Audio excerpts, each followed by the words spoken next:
The sentence was justice, or so they called it in the Arizona Territory of 1878. For Ara Mason, it was a death sentence, just delivered in slow, agonizing strokes.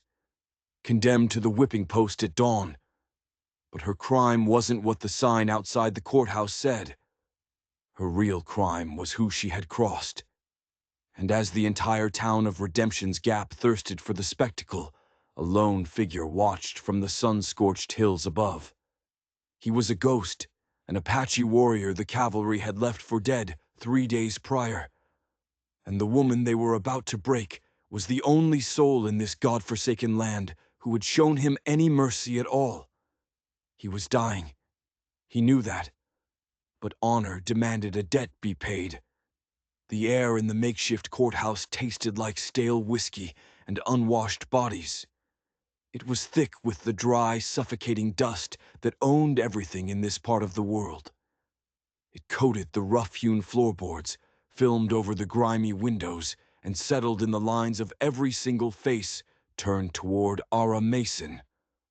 They were supposed to be the faces of jurors, but in their eyes she saw only the cold, hard certainty of executioners.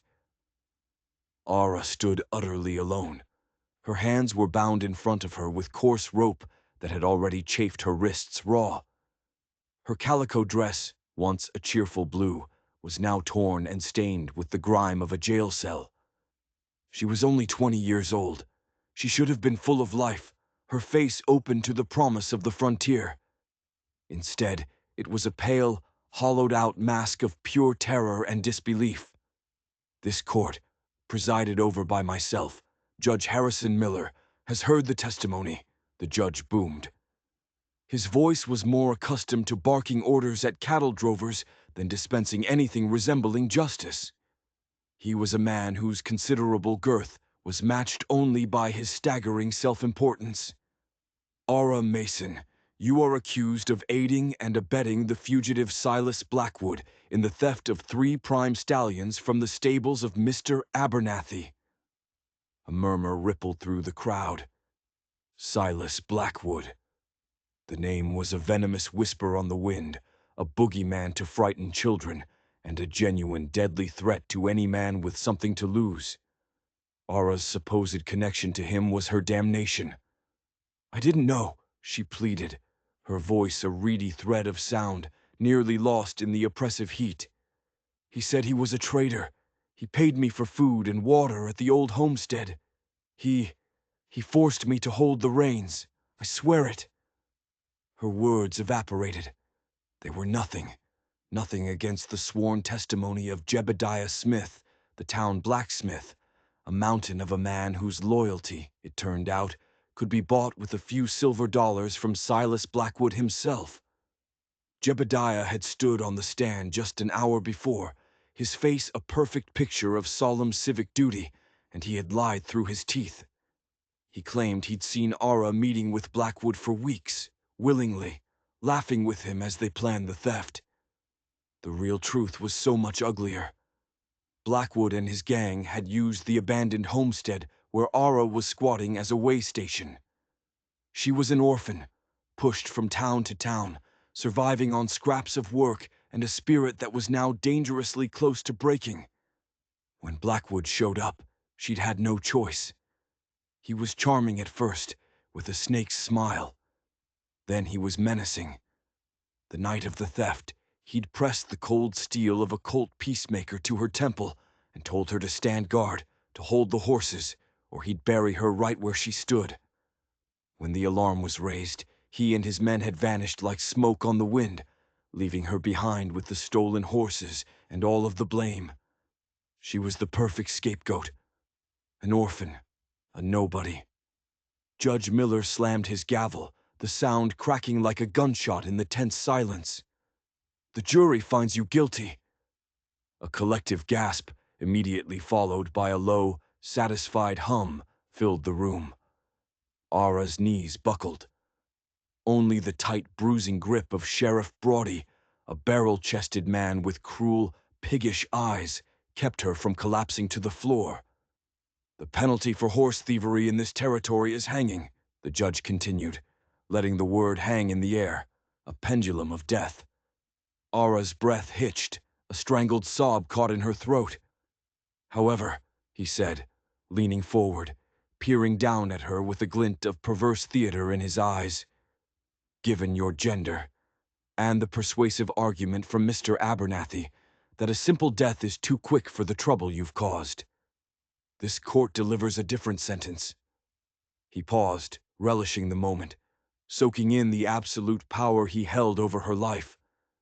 At dawn tomorrow, in the town square, you will be tied to the post and administered 30 lashes with the whip. May God have mercy on your soul, for this town will not. The sentence was so much worse than death. It was a spectacle of shame and agony, designed to break not just the body, but the spirit. It was a punishment that would leave her scarred and outcast forever. A punishment that would almost certainly lead to a slow, agonizing death from infection in the days that followed, if the pain itself didn't kill her first. Sheriff Brodie hauled her from the courtroom. The faces of the townsfolk swam before her eyes. Some, like Martha Gable, the preacher's wife, averted their gaze in pity. But most were hard, eager, hungry for the bloody entertainment they had been promised. They saw a villainess, a horse thief, a woman who ran with Silas Blackwood. They didn't see the terrified girl who had been trapped with no way out. Brodie shoved her into the town's only jail cell. It was a suffocating cage of iron bars and sun-baked adobe. The single cot was just a plank of wood with a filthy, straw-stuffed mattress. He slammed the door shut. The screech of metal on metal, a final terrible sound of finality. Get some rest, girlie, he sneered through the bars, his breath foul with cheap whiskey. You'll need your strength for the morning's dance. Ara collapsed onto the hard cot. The rope burns on her wrists were a small, sharp counterpoint to the vast, crushing ocean of despair that was drowning her. She didn't cry. The tears wouldn't come. There was only a cold, hollow certainty. She was alone. There was no one to save her. The world had condemned her, and tomorrow it would tear her apart. As the sun began to dip below the horizon, casting long, menacing shadows across the desert floor, she closed her eyes and waited for the dawn. High above the petty cruelties of Redemption's Gap, nestled in a shadowy alcove of rust-colored rock, a pair of eyes watched the town. They were dark, sharp, and filled with a pain that had nothing to do with the town's squalid little dramas. The eyes belonged to Cale. He was Apache, not by choice of birth, but by the marrow in his bones and the spirit in his heart. Or what was left of it. 3 days ago, his world had been one of open plains, of his people, of the hunt. Then came the blue-coated cavalry, their carbines spitting fire and lead. He and his 2 brothers had been tracking a mountain lion, far from any settlement. It didn't matter to the soldiers. They were just Apaches. His brothers had their spirits stolen by the thunder sticks before they could even draw their knives. Cale had been luckier, or perhaps unluckier. A bullet had torn through the muscle of his left thigh, sending him tumbling from his pony into a deep ravine. The soldiers, assuming him dead or simply not worth the effort of finishing off, had ridden on, laughing. He had spent a day and a night crawling, dragging his mangled leg, driven by a primal will to survive that even he didn't know he possessed. He had finally found this shallow cave, a defensible position with a view of the distant settlement, the one place he knew he could find water, if only he could get to it. His wound was bad. He had packed it with sage leaves and bound it with a strip of his own leather leggings, but a fiery heat radiated from it. A fever was beginning to cloud his mind. He was weak, a predator brought low, reduced to watching the movements of his enemies like a crippled coyote. It was from this desperate perch that he had first seen her. 2 days ago, before the fever had taken a serious hold, he saw a woman walking alone from the direction of an old, derelict homestead a mile east of the town. She moved with a purpose that was rare among the white women he'd observed, who often seemed as fragile as desert flowers. This one was wiry, tough. She had come to the small, intermittent spring at the base of his rocky outcrop. As she filled a canteen, her eyes had scanned the rocks above. For a long, heart-stopping moment, he thought she had seen him. He remained utterly still, his hand on the hilt of his knife, his body tensing for a final, hopeless fight. But her gaze was not one of accusation or fear. It was one of weary observation. She had seen the signs, a dislodged rock, a broken branch, and knew someone was hiding nearby. An outlaw, a prospector, another soul on the run. She had finished filling her canteen, then she hesitated. Looking around carefully to ensure she was alone, she reached into her satchel and pulled out a small piece of dried meat and a strip of hard bread. She placed them on a flat rock near the spring. Then she took out her own canteen and poured a small pool of precious water into a hollow in the stone. Without a single backward glance, she had turned and walked away. Cale had stared at the offering. It was an act of profound, inexplicable kindness. In his world, whites and Apaches were locked in a brutal, endless cycle of death. They saw his people as savages. His people saw them as invaders. Mercy was a language neither side spoke to the other. Yet this woman, with no idea who or what she was helping, had offered sustenance. After she was long gone, he had dragged himself down to the spring. The water was life. The jerky and bread, though foreign to his palate, were strength. It was such a small gesture, but in his weakened state, it felt like a miracle. It was a debt. And for an Apache warrior, a debt of honor was as binding as a blood oath. Now, through the haze of his worsening fever, he watched the commotion in the town below. He saw the same woman, her distinctive blue dress now sullied, being dragged from the hall of judgment by the fat lawman. He saw the way her body slumped in defeat. He couldn't hear the words, but he could read the story in the gestures, in the cruel satisfaction on the faces of the crowd, in the final, brutal clang of the jailhouse door. They were going to hurt her. He knew the ways of the white man. They were masters of cold, organized cruelty. They would make a show of it. His leg throbbed, a fire that consumed his strength. His body screamed at him to rest, to conserve what little energy he had left, to find a way to escape back into the wilderness and heal, to forget the woman. She was a white eye. Her fate was not his concern. To interfere would be suicide. A single wounded warrior against an entire town. It was madness. He closed his eyes, his head leaning back against the cool stone. He saw the faces of his fallen brothers. He heard the jeers of the cavalrymen. The world was a place of endless, senseless violence. Why should her fate be any different from his? But then another image forced its way through his pain-filled mind. The small offering of food and the clear, cool pool of water she had poured for a stranger. An act of grace in a graceless world. He opened his eyes and looked back down at Redemption's Gap. The sun was setting, painting the sky in bloody streaks of orange and crimson. The town was settling in for the night, anticipating the dawn. His people had a saying, "The path of honor is a trail of stone, hard on the feet, but true to the heart." His path was clear. He was injured, alone, and likely walking into his own death. But he would not let the debt go unpaid. He would not let them break the one person who had shown him that humanity could still exist in this God-forsaken land. He began to check the edge of his knife, his mind, despite the fever, starting to work, to plan. He owed her a life, and he would pay his debt. The night in Redemption's Gap was never truly silent. The discordant piano from the saloon spilled into the street, punctuated by shouts and coarse laughter. Dogs barked at shadows.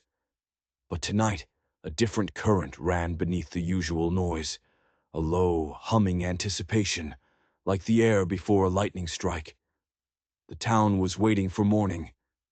Inside the saloon, Sheriff Brodie held court, a tin mug of whiskey in his meaty hand. He was recounting the trial to a captive audience of ranchers and drifters, embellishing his own role, puffing out his chest. Stood there defiant, he lied, eyes like a cornered snake. No remorse. Blackwood's woman, through and through.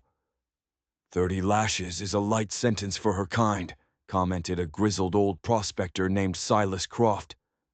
Should have been the rope. Nah, Brodie chuckled, taking a long swallow of whiskey.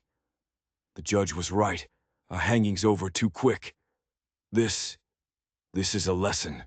A message to any other trash that thinks they can ride with the likes of Blackwood and use our town as their playground. Not everyone shared his enthusiasm. At a corner table, Martha Gable sat with her husband, the town preacher. She'd brought him a bowl of stew, but he only pushed the gray meat around with his fork. "It is not right, John," she whispered, her face etched with worry. The girl was terrified. I saw her face. That is not the face of a hardened criminal. Reverend Gable sighed, a weary, defeated sound. "The law has spoken, Martha. It is not our place to question it." His faith was a thing of scriptures and sermons, ill-equipped for the raw, brutal realities of the frontier. He preached of mercy on Sunday, but stood by silently while his town prepared for an act of sheer barbarism. Meanwhile, the architect of Ara's misery, Silas Blackwood, was not in the saloon. He and 2 of his men were camped in a hidden arroyo a few miles from town, resting their horses. He lay by the fire, a cruel smile playing on his lips as he sharpened a bowie knife. "Sheriff's earning his pay," one of his men, a lanky outlaw named Dutch, remarked. "Brodie's a pig, but a useful one," Blackwood said, not looking up from his blade. "The girl gets whipped, maybe dies of a fever a week later. The whole town sees justice done, and no one ever thinks to ask about the army payroll shipment she heard us planning to hit." He tested the blade on his thumb, drawing a thin line of blood. "It's cleaner this way. Tidy." His plan was perfect. He had used Ara, disposed of her, and silenced her all in one neat package. The public whipping would serve as a brutal, terrifying warning to anyone who might ever consider crossing him again. He felt no guilt, no remorse. People, to Silas Blackwood, were merely tools to be used and then discarded. Darkness had fully consumed the small window of the jail cell. Ara lay on the cot, her body trembling with a cold that had nothing to do with the night air. The sounds from the saloon were a distant, monstrous roar. Each burst of laughter felt like a physical blow. They were celebrating her impending torture. Suddenly, a shadow fell over the bars. She flinched, scrambling back against the adobe wall. It was Sheriff Brodie, his hulking form backlit by a lantern he held. "Can't sleep?" he asked, his voice slick with false sympathy. "Can't say I blame you. That first lash. They say it feels like a hot poker laid right across your skin. After that, you don't feel much of anything. You just scream."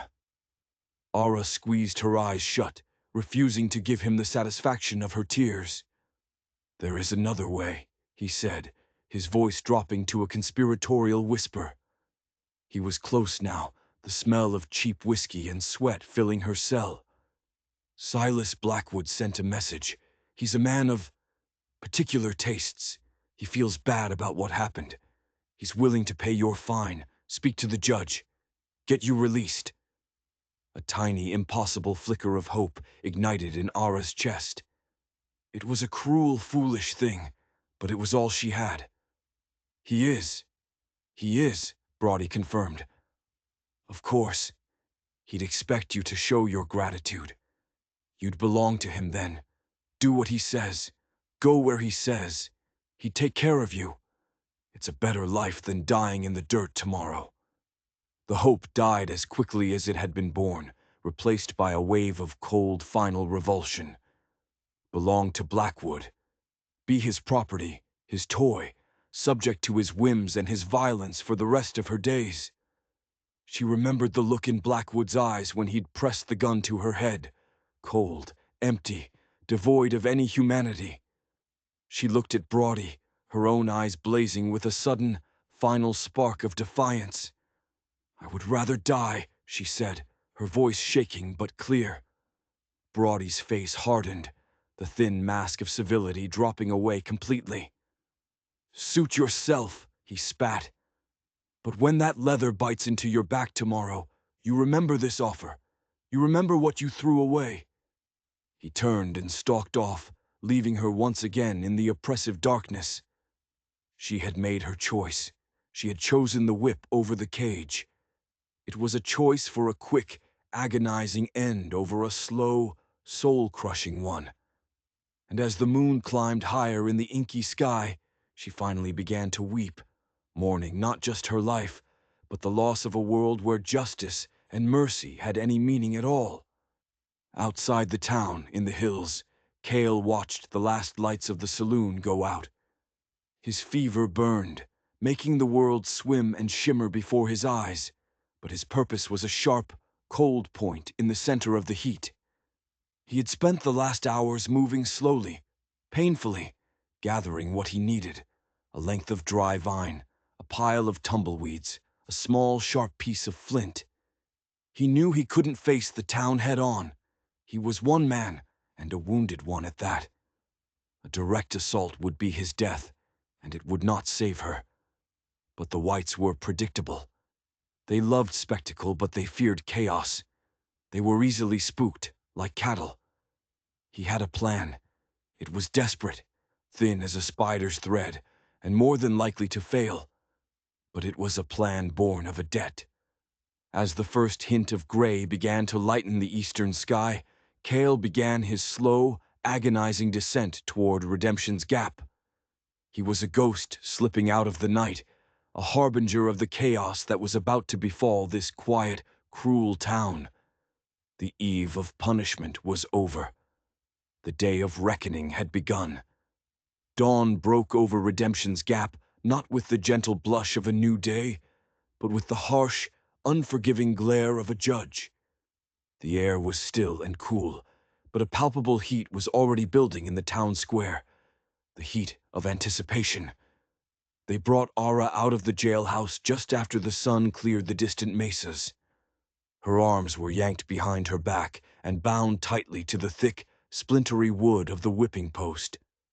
The rough bark scraped her cheek as Sheriff Brodie cinched the ropes, his grunts of effort close to her ear. The back of her calico dress had been torn open, exposing the pale skin of her back to the morning air. It felt unnaturally cold, a prelude to the fire that was to come. The town had assembled. Men, women, even a few older children, stood in a semicircle, their faces a mixture of grim fascination and righteous severity. Jebediah Smith, the blacksmith, stood in the front row, his arms crossed over his massive chest, a solemn look on his face that didn't quite mask the flicker of guilt in his eyes. Martha Gable was there, her hands clutching a Bible, her lips moving in a silent prayer that Ara knew was not for her salvation, but for the souls of the townsfolk who would stand and watch this happen. Sheriff Brodie stepped back, uncoiling a long, thick leather bullwhip. He let the end trail in the dust, a serpent testing the ground. He would not administer the punishment himself. That task fell to his deputy, a lanky, vacant-eyed youth named Cletus, who was known more for his cruelty to animals than for any skill with a firearm. Cletus took the whip, his knuckles white, a nervous, eager sweat beading on his brow. 30 lashes, Judge Miller announced from the porch of the general store. Let this be a warning against lawlessness. Ara closed her eyes, bracing herself. She thought of her mother, a woman she barely remembered, whose face was only a faded memory of kindness. She tried to hold that image in her mind, a tiny shield against the coming storm. The crowd fell silent. The only sound was the wind whispering through the dusty street, carrying the scent of sage and fear. Cletus drew the whip back. The leather hissed as it cut through the air. And then chaos erupted. From the west end of town, by the livery stable, a sudden, bright orange flower of flame bloomed into existence. A pile of hay and dry tumbleweeds, carefully placed against the stable wall, had ignited. Fanned by the morning breeze, the flames leaped with astonishing speed, climbing the dry timber. A horse, smelling the smoke, screamed in terror. Heads turned, shouts of alarm shattered the silence. "Fire! The livery's on fire!" At the exact same instant, from the opposite end of town, near the assayer's office, a second disturbance. A small herd of mules tied to a hitching rail suddenly bucked and scattered, their tethers mysteriously cut. They stampeded directly toward the crowd, braying and kicking, adding terror to the pandemonium. The disciplined circle of spectators broke apart. Men ran for buckets, their civic duty to gawk replaced by the primal fear of a fire that could consume their entire wooden town. Others scrambled to avoid the hooves of the panicked mules. Sheriff Brodie, his face purple with rage at the interruption, bellowed orders that were lost in the noise. In that perfect, orchestrated moment of confusion, a figure moved like a swift, brown shadow. Cale emerged from the narrow alleyway beside the blacksmith's shop. The fever was a roaring inferno in his veins, and every step on his wounded leg was a fresh agony, but his movements were fluid and precise. Adrenaline and sheer force of will were all that held him together. In his hand, he clutched a razor-sharp obsidian knife. He reached the whipping post in 3 silent strides. Aura, her eyes wide with shock and confusion, saw a face she recognized only from a distance, the hawkish profile, the intense dark eyes of the man from the hills. He didn't speak. He didn't need to. With 2 swift, powerful slashes, he severed the ropes binding her wrists. "Go," he grunted, the single word a harsh rasp. He gave her a rough shove toward the alley he'd just left. "Horse, now!" The shock broke. Ara stumbled, then ran, her bare feet kicking up dust. Cletus, the deputy, finally registered what was happening. He dropped the whip and fumbled for his pistol, his face a mask of stupid surprise. "Hey, stop!" Cale turned to face him.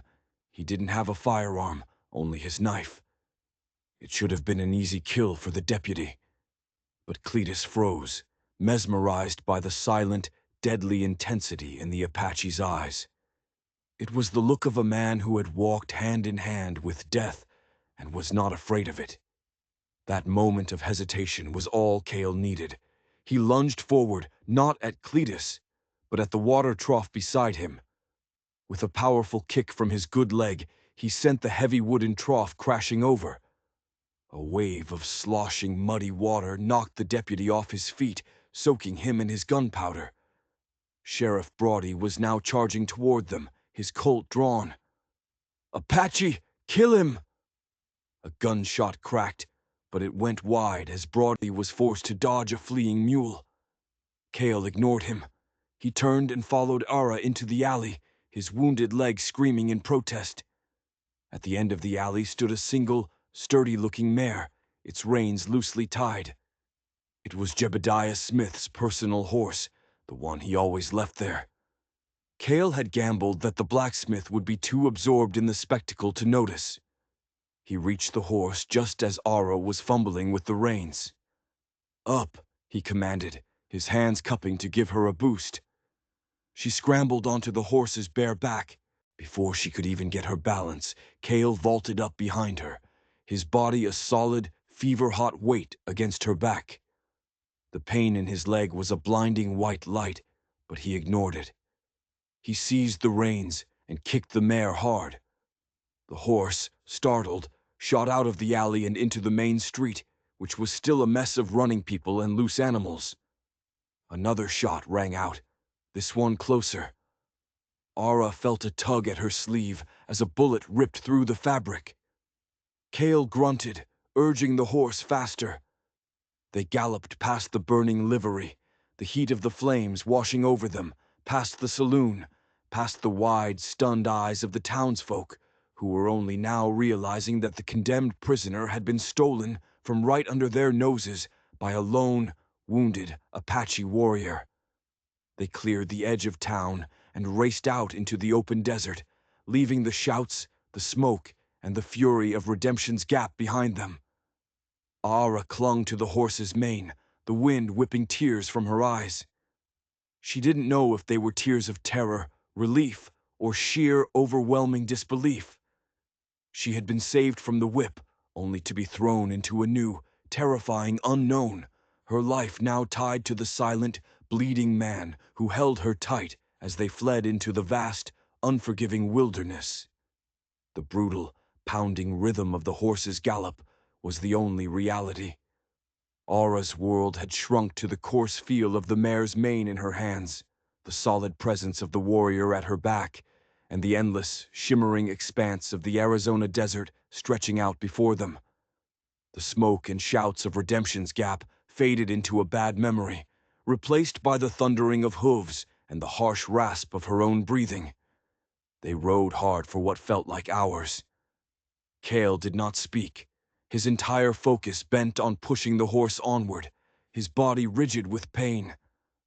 Aura could feel the heat radiating from him, a dry, unnatural fever that seemed to scorch the thin fabric of her dress.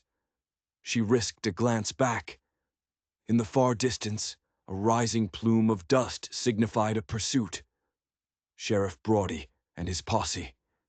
Kale saw it too. He urged the mare off the open ground and into a labyrinth of canyons and rocky arroyos, the horse's hooves clattering on stone. The path was treacherous, but it offered cover. He guided the animal with an instinct that seemed born of the land itself, weaving through passages so narrow that Ara's knees scraped against the rock walls. Finally, in a deep, shadowed ravine hidden by a thicket of mesquite, he brought the mare to a halt. The horse stood with its sides heaving, lathered in sweat. Kale slid from its back, his body moving with a stiff, painful deliberation.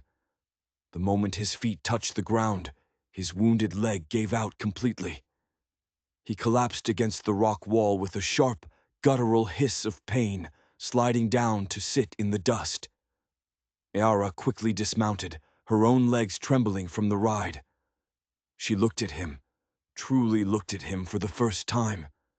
His face, grim and stoic even in his agony, was beaded with sweat. The crude leather binding on his thigh was soaked through with fresh, dark blood. The wound, aggravated by the desperate ride, had clearly reopened. Her initial fear of him, the ingrained terror of the savage Apache from campfire stories, was being steadily eroded by a new, more powerful reality. This man, this stranger, had saved her. He had walked into the heart of his enemies, wounded and alone, and pulled her from the brink of an agony worse than death. And now, he was paying the price. "You're hurt," she said, the words ridiculously inadequate. Kale didn't answer. He was breathing heavily through his nose, his eyes closed, his jaw clenched against a wave of pain. Ara knew something about wounds. On the frontier, everyone did. She knew about cleaning them, about infection, about the fevers that could steal a life overnight. She looked at the filthy binding on his leg and knew that if she did nothing, he would die. The posse was behind them, and her only protector was bleeding out in the dirt. Her survival was now intrinsically linked to his. "I need to see it," she said, her voice firmer now. She knelt beside him. He opened his eyes. They were weary, distrustful. He was a warrior, and showing weakness, especially to a white woman, was against every fiber of his being. He made a slight move as if to ward her off. "Please," she said, her gaze steady. "Let me help you. You saved me. It's a debt. Her use of that word, debt, seemed to resonate with him. He watched her for a long moment, his dark eyes searching her face. He saw no pity, no disgust, only a quiet, determined practicality. Slowly, painstakingly, he gave a single, curt nod. Working carefully, Ara untied the leather strip. The flesh beneath was a horrifying sight. The bullet had torn through the muscle, and the wound was swollen, inflamed, and oozing. The signs of deep infection were undeniable. "We need clean water and fire," she said, thinking aloud. Cale, his voice a low rasp, pointed a shaky finger toward a line of sparse cottonwood trees deeper in the ravine. "Water. There." Leaving him propped against the rock, Ara took the horse and led it toward the trees. As he'd indicated, a tiny, sluggish stream trickled through the sand, more a seep than a creek, but the water was clear. She let the horse drink its fill before finding a small pool. She tore a strip from the hem of her dress and used it as a cloth. When she returned, Cale had managed to use his knife to shave a small pile of dry wood from a dead mesquite branch. He had his flint out, but his hands were trembling so badly from the fever that he couldn't strike a spark. Ara took the flint from him gently. Her own hands were shaking, but after a few tries, she managed to catch a spark in the tinder dry wood shavings. Soon, a small smoky fire was crackling between them. The next hour was an ordeal. Using Cale's knife, which she heated in the flames to sterilize it, she cleaned the wound as best she could. With strips of her dress soaked in water, she dug out fragments of dirt and cloth, her stomach churning at the grisly task. Cale never made a sound, but his body went rigid, and a sheen of cold sweat covered his skin. His silence was more terrifying than any scream.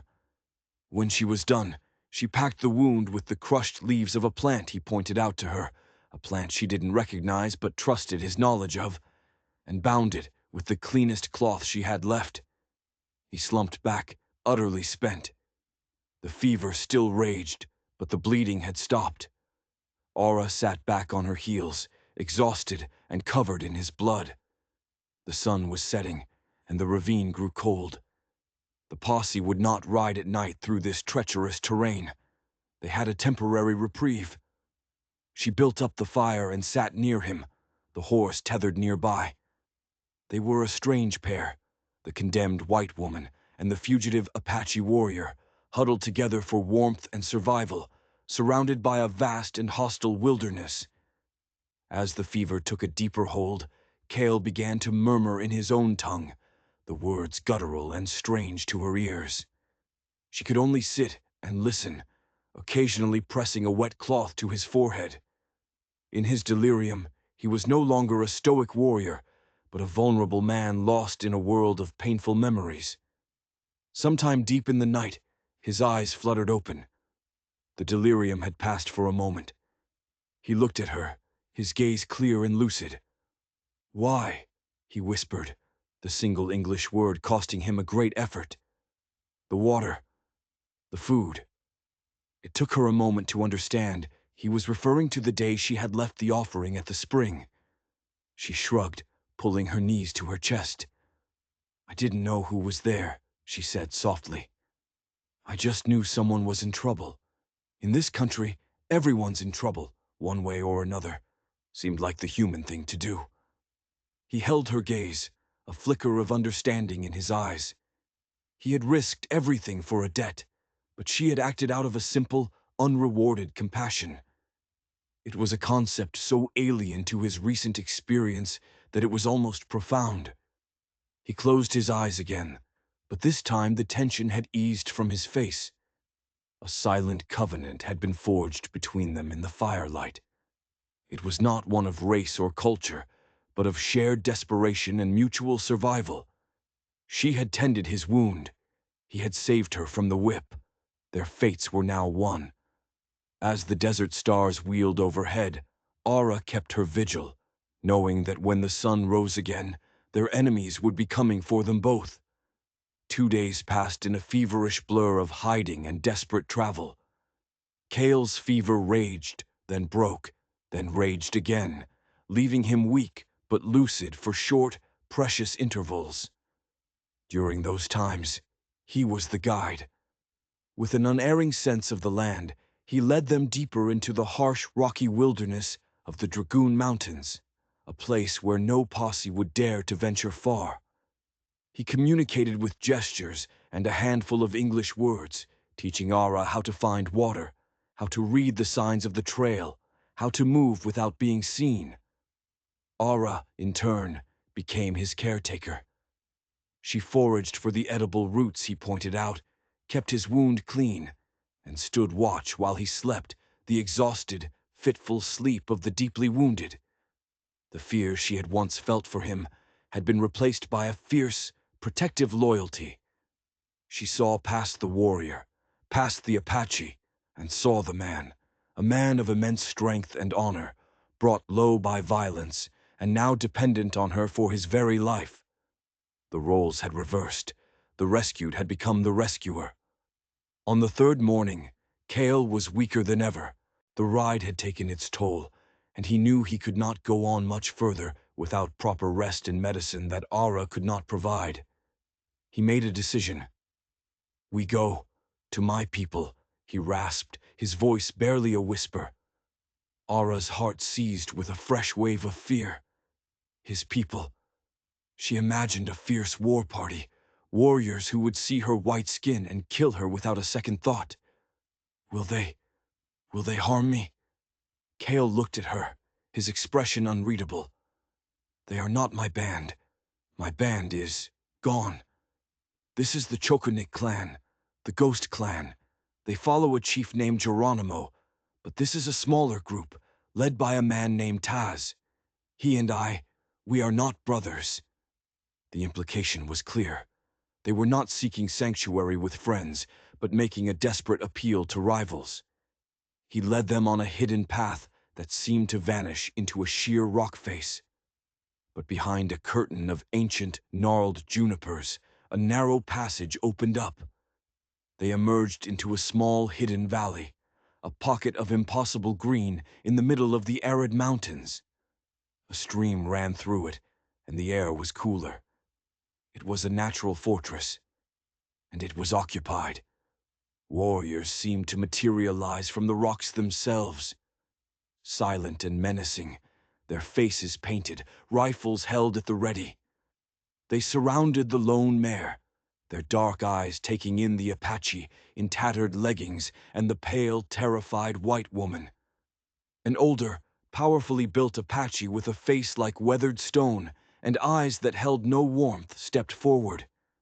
This, Aura knew, had to be Taz. Kale spoke to him in the rapid, guttural cadence of their language. He spoke for a long time, his voice weak but firm. He gestured to his wound, then to Ara, then back toward the direction of Redemption's Gap. Ara couldn't understand the words, but she could feel the tension in the air. Taz's face remained impassive, but his warriors shifted, their hostility palpable. When Kale finished, Taz replied with a short, sharp burst of words. He then looked directly at Ara, his gaze so intense it felt like a physical blow. He said something that made the other warriors laugh, a harsh, humorless sound. Kale's face tightened. He responded, his voice rising with a strength she hadn't heard before. The two men were locked in a battle of wills.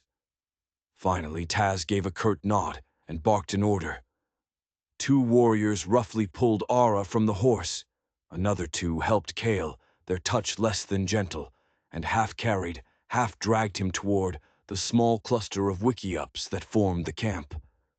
Later, Kale explained, "He calls you the White Ghost. He says you have brought the sickness of your people with you. He wanted to kill you and take the horse." "What did you say?" Ara asked, her voice trembling. "I told him you saved my life, that you carry the spirit of a warrior. I offered him a bride price." Ara stared at him, confused. "A what? A price for my life?" I told him I know where the Bluecoats are moving a cannon to the south, information he can use to raid their supply lines. It is valuable. He has accepted. For now, you are my property here. It is the only way he would let you live. Ara felt a chill run down her spine. Saved from belonging to Silas Blackwood, only to become the property of the man who had rescued her, bartered for in a language she didn't understand. But when she looked at Cale, she saw no ownership in his eyes, only a deep, weary regret. He had done what he had to do to keep her alive, but their fragile sanctuary was about to be shattered. On that same day, miles away, Silas Blackwood was growing impatient. The news of Ara's escape at the hands of an Apache had reached his camp, and it had enraged him. It wasn't just that she was free, it was the insult. Worse, she was a loose end. She had overheard too much about his next big score, the monthly army payroll shipment, which was being transported not in a wagon, but secretly via a small, heavily guarded mule train. He needed her dead, and he had a secret weapon. Sheriff Broady's clumsy posse didn't. A man named Luis Quintana, a former Army scout of mixed heritage who had been dishonorably discharged. Quintana could track anything, man or beast, over any terrain. He could read a trail in the turn of a leaf or a single scuff on a rock. "Find them," Blackwood had ordered, tossing Quintana a heavy purse of coins. "I don't care about the Apache. I want the girl. I want her silenced, permanently." Quintana had picked up their trail within hours. He was patient, methodical, and he understood the mountains far better than Broady's men. While the posse had given up and turned back toward the familiar comforts of town, Quintana pressed on, a relentless shadow following the fugitives. He found the entrance to the hidden valley by late afternoon of their first day in the camp. Crouching behind a screen of boulders on the ridge above, he surveyed the scene. He saw the Apache camp. He saw the white woman, an outcast among the natives, tending to the wounded warrior. A slow, cruel smile spread across his face. This was better than he could have hoped. The Apaches would be blamed for what was about to happen. He settled in, checked the load in his long-range Sharps rifle, and waited for the perfect moment. His orders were to kill the girl, but a little chaos, he thought, would make the job so much easier. The twist was no longer just about survival.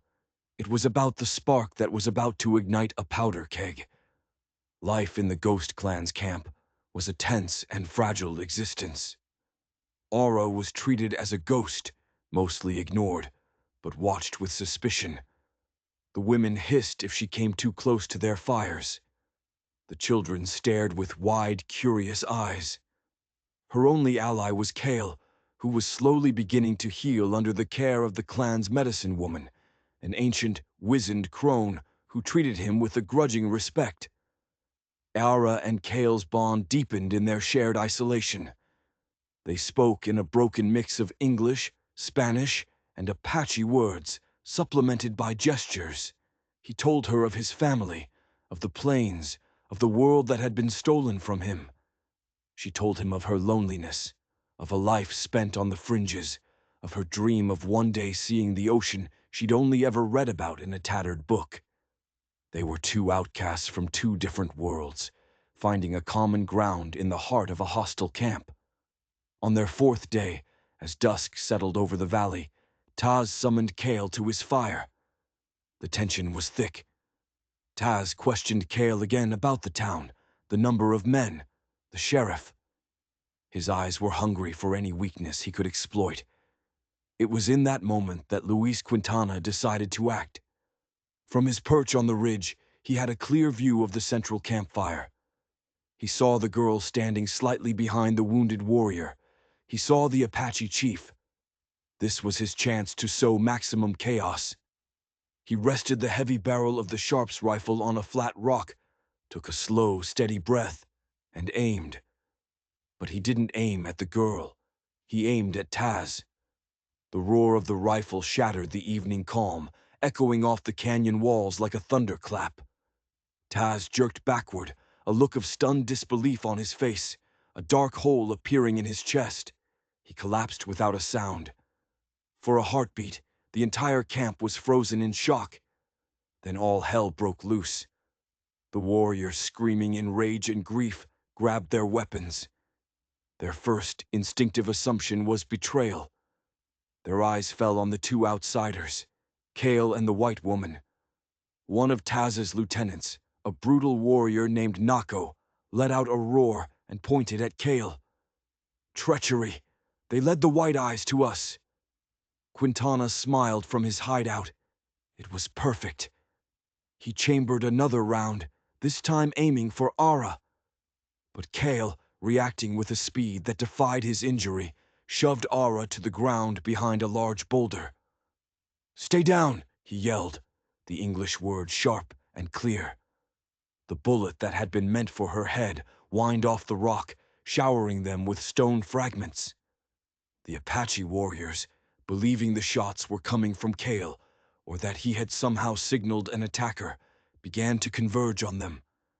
Kale, his knife in hand, stood over Ara, prepared to die defending her. But Ara was no longer the frightened girl from Redemption's Gap. The wilderness had hardened her. Survival had sharpened her senses. While the warriors were looking at them, she had been looking at the ridge, where the puff of smoke had come from. "No!" she screamed, pointing. "Up there, on the rocks, a rifleman!" A few of the warriors hesitated, their gaze following her finger. At that moment, Quintana, impatient and eager to finish the job, fired again, trying to hit any target in the chaotic camp. The muzzle flash, bright in the deepening twilight, gave away his exact position. The Apaches now understood the attack was from outside. Nako, however, still filled with rage, didn't care. He saw his chance to eliminate a rival in Kale and seize leadership. He charged, his war axe raised. Kale met his charge. His wounded leg buckled, but he used the momentum, twisting and bringing his knife up in a deadly arc. The fight was short and brutal, a flurry of desperate, close-quarters combat. But Nako was fueled by rage, Kale by a cold, focused will to survive. He sidestepped a wild swing of the axe and drove his blade deep into Nako's side. The warrior gasped and fell. The other Apaches, seeing their two most powerful leaders fall in a matter of seconds, were thrown into confusion. It was then that Blackwood made his move. He and his 3 men, including Dutch and Quintana, began their descent into the valley, firing their rifles, intending to slaughter everyone and leave no witnesses. "The passage! The way we came in!" Kale yelled to Ara, grabbing her arm. He was bleeding again, his new wound a shallow slash across his ribs from Nako's axe. They ran, scrambling over rocks as bullets kicked up dust around them. The remaining Apache warriors, caught between the invaders and their own chaos, mounted a disorganized but fierce defense, buying them precious seconds. They reached the hidden entrance just as Blackwood himself appeared, blocking their path. He stood there, a cruel, triumphant smile on his face, a smoking Colt in his hand. "End of the line, Ara," he sneered. "Should have taken my offer. Would have been a lot less trouble for everyone." He raised the pistol. From behind him, a figure rose from the shadows. It was the old medicine woman. In her hand she held a heavy stone pestle used for grinding herbs. While the men fought with guns and knives, she had crept around in the confusion. With a guttural shriek, she brought the stone down hard on the back of Blackwood's head. He crumpled to the ground, stunned. Kale didn't hesitate. He surged forward, kicking the Colt from Blackwood's grasp and driving his knife into the outlaw's shoulder, incapacitating him. Dutch, seeing his leader fall, tried to make a run for it, but he ran straight into the path of 2 enraged Apache warriors. His scream was cut short. Quintana, the tracker, was smarter. He saw the fight was lost and scrambled back up the ridge, vanishing into the night. The battle was over. The valley was littered with the bodies of outlaws and Apaches. Blackwood lay groaning on the ground, his reign of terror ended. The Ghost Clan was shattered, its leadership decimated. In the eerie silence that followed, Kale stood over Ara, his body swaying with exhaustion and pain. The remaining Apaches stared at them, their expressions a mixture of confusion, hatred, and a dawning, grudging respect. The old medicine woman looked at Ara, then at Kale, and gave a slow, deliberate nod. They had survived. Kale pulled Ara towards the horse. There was nothing left for them here. They were outsiders, catalysts for a destruction they hadn't intended. Their only path was forward, away from the violence of the white man's world and the brutal politics of the Apache clans. They mounted the mare and rode out of the Valley of Ghosts, leaving the reckoning behind them. They didn't look back. The desert night swallowed them whole. They were free, but they were also utterly alone. Two scarred survivors, bound by blood and honor, their future an unwritten page, a vast and dangerous wilderness stretching out toward a horizon that promised nothing but the chance to face it together. And so their story doesn't truly end there. It fades into the realm of legend, a whisper on the desert wind. What became of Ara Mason and the Apache warrior named Kale? Some say they made it to California, where Ara finally saw the great ocean. Others claim they found a hidden valley of their own, a place of peace far from the reach of the world that had tried so hard to break them. We may never know the end of their trail, but their journey reminds us that even in the most brutal of times, courage is not the absence of fear, but acting in spite of it. It teaches us that honor is not defined by laws or shouted from a pulpit, but is a quiet, steady force that lives within the human heart, and that the most unlikely bonds can forge the truest forms of salvation. If their incredible story of survival and honor moved you, please take a moment to hit that like button. Share this tale of the untamed West with someone who appreciates a story of true grit. And most importantly, subscribe to our channel for more stories like this one, where we uncover the forgotten heroes and lost legends of history. Thank you for listening.